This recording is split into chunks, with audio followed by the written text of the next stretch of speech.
Hi there, welcome to another episode of Dave's Desk. Thank you for joining me today in our next in this series on Bible Basics. Today we're looking at the book of Obadiah, which is the shortest book in the Old Testament. So if you're after a whole book to read in the Old Testament, Obadiah, the easiest place to start. I'm not sure. It's a book of prophecy by this chap Obadiah. We don't know an awful lot about him, although it seems likely that he lived in the southern kingdom, so in Judea. And the book has a really specific focus, which is on the relationship between God's people, so Judea, Israel, and Edom. And if you don't know about Edom, bit of context. So if we go all the way back to Genesis, so we have Abraham, we have Isaac. Isaac has two sons, Jacob and Esau. They're twins, but Esau is the older. So Esau is the one who you'd expect to get the inheritance, get the blessing. That you'd expect the line of those promises that God gave to Abraham to be rendered through Esau, but they're not. God, whilst before they were born, has chosen that the promise will go through Jacob. It's an interesting story. Feel free to look it up and read it.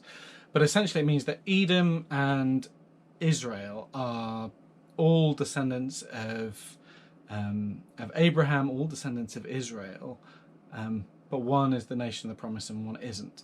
And the relationship between Edom and Israel is one that comes back and forth all the way through the Old Testament. So after the Exodus, when the people of Israel are trying to get back into the promised land, Edom says, no, you can't come through our country to get to the promised land. We don't trust you. So they have to go around, which has some fairly bad consequences for the people of Israel. When David is the king, he sends an army into Edom and they conquer all of Edom, which his predecessor had tried and failed to do. But then when David's son is king, Edom tries to rebel and they then become conflict.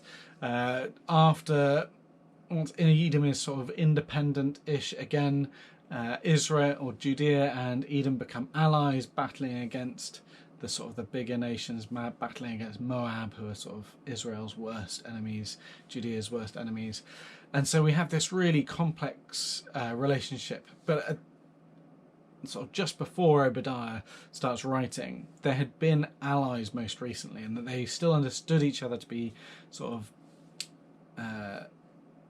related, that they were cousins in that sense. But before the fall of Jerusalem, Edom has turned on Judah and helps destroy that remnant in the land, helps to bring about the end of that nation.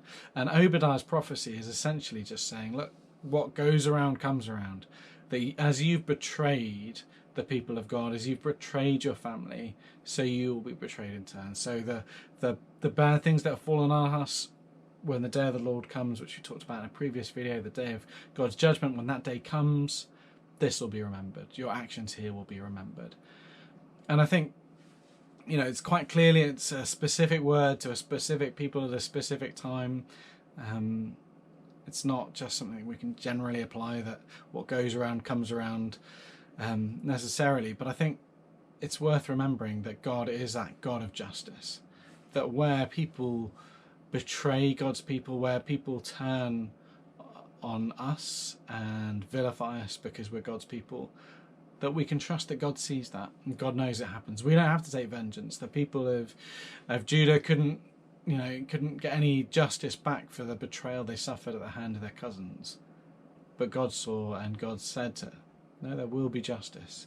And so we know that when we're struggling, there will be justice. Both an encouragement to us and perhaps a warning if we know that we're doing things that we're not too proud of. I hope that's giving you something to think about today. Thank you for joining us, and I hope to see you again soon. Goodbye.